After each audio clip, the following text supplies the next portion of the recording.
Hello, I'm Dr. Nicola, and I just got off my Sacred Circle monthly Zoom gathering for women, and it was so powerful that I wanted to share some of it with you here today, because we talked about this idea and concept of embodiment. And what was shared was that we hear this word a lot, and we often don't know what it means or what it means for us. And so I wanted to recap a couple of the really salient points that might invite you to live a more embodied experience, and why that might be beneficial, not just for your body and soul, but for your health, your vitality, your energy levels. So embodiment, what does it mean? Well, it means something different to all of us. And so I think that's something really important to keep in mind as far as how do I express my embodiment? Well, it's going to be really individual to you. And so really what I mean when I'm talking about embodiment is, am I willing to listen to the signals of my body? That might be places where I'm feeling tight or constricted or painful. That might be a trigger that, I know that my body does X, Y, or Z when I'm feeling A, B, and C. It could really be whatever, but it's really honestly, step one is an ability and a willingness to listen and then honor the messages of the body. And so when we honor and listen to the messages of the body, then we're in a position to make a decision around whether, what do we do with that information? Somebody on the call shared that when she felt into her body right now, there was a desire for movement and sunshine, and she was in her office. And so the sunshine thing might have been a little bit harder to get in that moment, but the movement was available, so you could roll her shoulders back, or, kind of loosen the neck, or even stand up and stretch as opposed to just staying seated. And so there's ways that we can listen and honor the body. And what gets in the way of that is often the mind, as we all know probably. And what happens is there is a very quick story going, yes, you have this impulse, but you can't do it because of this, and this. And if we are to feel into our body, a lot of times that is the portal to feeling into our emotions. And our mind will often tell us it is not okay to feel into that. So we're going to push it to the side. We're going to run away from it. We're going to distract from it. We're going to bury it. We're going to compartmentalize it. We're going to do whatever we do with those emotions. But if we feel it, we're going to be overwhelmed with that emotion, and we're going to do something we regret. That might mean that we're going to say something mean to somebody. We're going to be reactive. We're going to be too emotional in a place like work where we don't want to be. Or we're going to get so flooded with emotion that we're never going to come back to our center. And what we played with in the group today was taking a moment and a few breaths and just really allowing ourselves to feel into that emotion that we're feeling and have been avoiding, and then feel underneath what else is here. And for a lot of us, that linked into old patterns. And then all of a sudden, a simple interaction at the office, which maybe left us frustrated, and we're like really triggered around it, like I'm going to tear somebody's head off kind of triggered around it. What happens is that once we realize, oh, it's not about this exchange that just happened, it's actually about this pattern that's been present in my life for years, decades, or maybe my whole life. Oh, this is really familiar to me. And so did we solve it? No. Did we go into all that childhood stuff today? No. But we took a few breaths and we just let that part of us know, hey, I hear you. I know that you're feeling undervalued or not important in this moment, and I want you to know that I'm here.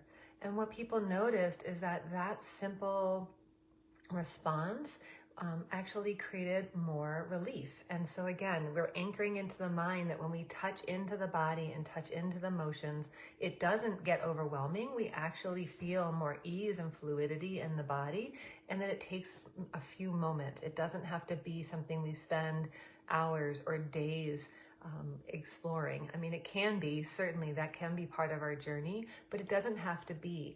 And so every single time. And if we touch into these things throughout our day and really just pay attention through the body, what is going on here, then we don't have to carry so much of it. So the next time a blip happens, let's say at work, we're not carrying the 100 blips that we haven't processed or acknowledged or presenced before, because now it's like, oh, that thing happened. I touched into what it was for me. Now I have more understanding. Oh, and the other thing that happened was there was an instant upgrade in compassion for the other person. Oh, I see that point of view, and I feel for her. That was what came up. And so embodiment means we're paying attention. We're allowing ourselves to breathe into the body and create more space for what's here. You see me a lot on my videos. I move my body. That is something I have learned to do through my practice of Nia with Yvonne Bentley at Smiley. If you're interested, we're there Mondays and Fridays at 9. But man, I can't tell you enough that this is something that has been trained out of us. Little kids move their body however, they express their emotions however, and then we send them to school, or we get sent to school, and we're told to stay in place. We have to ask permission to move, or to go to the bathroom, or to talk to a friend, or to get the wiggles out. And a lot of times we're told, no, we can't do that. So we learn to get very constrained and very still, and that's not our natural way of being. And so what happens is we just keep on carrying this trauma or this impact or this emotion in our nervous system. And there's simple things we can do. We can shake, we can breathe, we can voice and tone, that sort of thing. All of that is an embodied expression. Really what it means is that we utilize the body to move through whatever is here in life and to dance with what is presented with us, either things that make us happy, things that make us frustrated, things that hurt our feelings, that we're willing to slow down and listen and give some space to the body and start to build that trust that even if I can't take care of this now, I will come back to that at a different time. And so today this is silk and it feels really good. And so I took my time, and that was one form of embodiment today, is choosing what I wanted to adorn myself in and putting on something that felt really nice so I would be really alive in my skin, and putting on a scent that felt really good to me, some rose water and some Palo Santo, and all of these different ways to connect into the physical senses to allow me to feel more engaged with my body. And so there's a gajillion different ways you can feel embodied and practice embodiment, the breath, listening, honoring, and then expressing. We find in therapy that when we become aware of the issue, that can be helpful, but it is infinitely more helpful when we can actually have the body awareness coupled with body responsiveness, which means we tend to the needs of the body. So that means that we don't skip drinking water because then we might have to pee later. It means we hydrate ourselves and allow ourselves to urinate when we need to go. It means that we take a break. It means that we move when we want to move and we rest when we want to rest.